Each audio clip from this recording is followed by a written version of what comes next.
Everyone, তোমরা সবাই কেমন আছো? আশা করি সবাই খুব ভালো আছো। আমিও খুব ভালো আছি। আমি পূজা, তোমাদের সাথে শেয়ার করতে চলে এলাম আবারও একটা নতুন ব্লগ ভিডিও নিয়ে।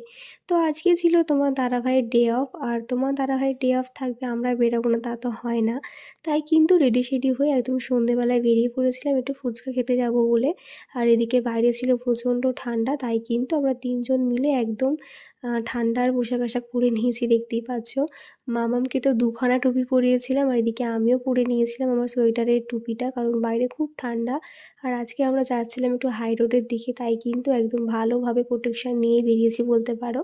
আর সাথে যাচ্ছিল আমার দুই দেওর। আর তোমরা তো সবাই জানো আমরা কোথাও গেলে আমরা তিনজন মানে চারজন মিলেই যাই। তো দেখো এদিকে একজন তো গাড়ি নিয়ে চলে এসেছিলো, আর একজন ড্রেস পরতে দেরি করছিল বলে ও গাড়িটা নিয়ে চলে এসেছিলো। যাই হোক, আজকে বিকাশ ড্রাইভ করে যাচ্ছে, আর শুভ পেছনে বসবে, কারণ খুব ঠান্ডা, হাই রোডে যাব। আর শুভ একটু শীত কাতুরে, ওর খুব ঠান্ডা লাগে একটুতেই। যাই হোক, তো আমরা এখন চারজনে মিলে কিন্তু বেরিয়ে পড়লাম। সরি, চারজন বলা চলবে না, মাঝখানে কিন্তু আমার মাম্মামও ছিল। পাঁচজন মিলে বেরিয়ে পড়লাম ফুচকা খেতে যাব বলে, সেটা হচ্ছে কাকিনাড়াতে। আর দেখো হাই রোডে উঠতে দেখি এখানে তো প্রচুর ঠান্ডা, মানে কি বলবো, মনে হচ্ছে এখানে কাশ্মীর হয়ে গেছে, এতটাই ঠান্ডা, প্রচুর ঠান্ডা যাই ছিল হোক, হাই রোডে। ফুচকার কথা মাথায় আসলেই মাথায় আসে কাকিনাড়া। সেখানের ফুচকাটা কিন্তু বেশি ফেমাস। আর আমার না কদিন ধরে খুব ওই কাকিনাড়ার দই ফুচকাটা খেতে খুব ইচ্ছা করছিল। কাকিনাড়ার ফুচকা আশা করি তোমরা সবাই জানো, কাকিনাড়ার ফুচকা কিন্তু খুবই ফেমাস, বিশেষ করে ভুটানের ফুচকা। তো আজকে আমরা যাচ্ছিলাম ভুটানের ফুচকা আনতে। সেখানে কিন্তু আমরা খাবো না, বাড়ি নিয়ে যাব, কারণ ভুটানের ফুচকা খেতে বাড়িতে বাবা খুব পছন্দ করে। তাই কিন্তু ভেবেছি বাড়িতে নিয়ে যাব। আর এখানে দাঁড়িয়ে খেতে গেলে প্রচুর সময় লেগে যায়, অত সময় আমাদের নেই, কারণ বাইরে খুব ঠান্ডা। এত ঠান্ডার মধ্যে মামামকে নিয়ে এতক্ষণ এখানে স্টে করা যাবে না। যাই হোক, এখানে এসে দেখি প্রচুর ভিড়, দেখতেই পাচ্ছ। এখানে ভুটানটা কিন্তু ফুচকাটা মাখছে, ফুচকার আলুটা মাখছিল।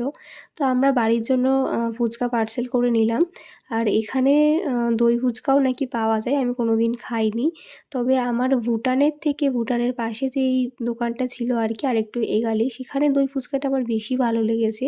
এই দই ফুচকাটা আমি ফার্স্ট টাইম ট্রাই করলাম, তবে আমার অতটাও ভালো লাগেনি। তবে ওই ফুচকাটা আমার খুব ভালো ছিল, কারণ ভালো লেগেছিলো। ওখানে দইয়ের কোয়ান্টিটিটা অনেকটা দিয়েছিল, আর প্রচণ্ড টেস্টফুল ছিল। তবে এইটা ছিল আর কি মোটামুটি। যাই হোক, এখান থেকে দই ফুচকাটা খেয়ে কিন্তু এবারে পার্সেল করে বাড়ির দিকে রওনা হয়ে নিলাম। তো বাড়ি যাওয়ার পথে ওরা বলল যে আরও কিছু খাওয়ার কথা। তো আমার এই ঠান্ডার মধ্যে খুব ঘুগনি খেতে ইচ্ছা করছিল।